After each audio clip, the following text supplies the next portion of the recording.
joined today by George Bauk, Executive Director of PVW Resources. George, thanks for your time. No problems at all, David. Firstly, rare earths industry. It's not often you find people with a lot of experience, but you clearly have that experience. What are you seeing now in the space compared to when you entered 15, 20 years ago?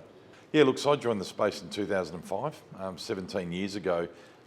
This is a really different time in the rare earth space, and probably the biggest one is the amount of genuine exploration activity looking for rare earths. I think if you go back in time, most rare earth discoveries that are the great mines of today, be it Lynas or MP Materials in the US, they were found looking for something else.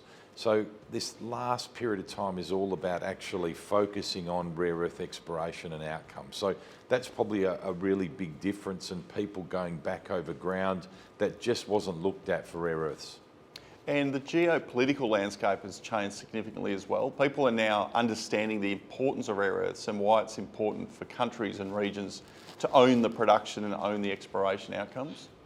Yeah, so look, I mean, back in 2010, 2011, we saw the big outbreak between China and Japan over the South Islands.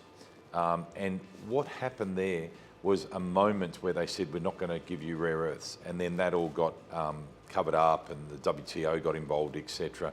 I think we've seen a different stage of the history of the world, if you like, where people are probably more understanding supply chains. We saw COVID open up supply chains in terms of how reliant we are on places like China.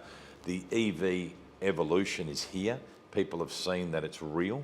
And I think the commentary around military and the criticality of rare earths is being more evident. So you couple all that together, and I think what we're seeing is a much more cry or the sense of urgency that we can no longer just think about it and then go back to bad ways.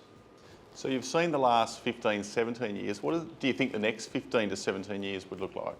Yeah, look, so I mean, if we look at the outward projections of how much supply is needed, there's no question we need a lot more mines. So I really believe, firstly, we're going to see new mines come globally outside of China. And I think we're also going to see a much more accelerated effort of downstream processing, because unless we get the entire supply chain sorted out outside of China, it'll always come back to a China topic, a China thematic. So, you know, the rest of the world has to step up now and look at the whole supply chain, work in a different way that you normally would in terms of going gradually through the process to make sure that we have that change sooner than later. So you're a developer of projects, you love the exploration, but you actually love the developing of the project itself. What drew you to PVW and what do you think is the opportunity there?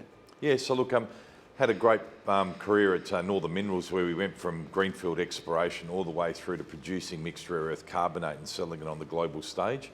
PVW has got a fantastic land package just 90 kilometres south of the Browns Range project. It's a province that looks so exciting, looking for heavy rare earths, which is different to probably a lot of other companies looking for light rare earths. So we're seeing a fantastic exposure of heavy rare earths on the surface. We see some similarity in the geology, and we're really excited about going back to that grassroots beginning and looking for that ultimate discovery. Work program, what's the last 6 to 12 months look like? Yeah, so we've undertaken a 35,000 metre drill program, both RC and air core, and we've completed the first component of the RC drilling at our two #1 targets, being Castella and Watts Rise. We found some interesting mineralisation at Watts Rise. Now, this is the first bit of drilling that's been done for rare earths in this part of this whole Tanami area. There was a tiny bit done 10, 12 years ago, but this is virgin new territory. So to find 380 metres by about 150 metres of rare earth mineralisation contiguous was really exciting.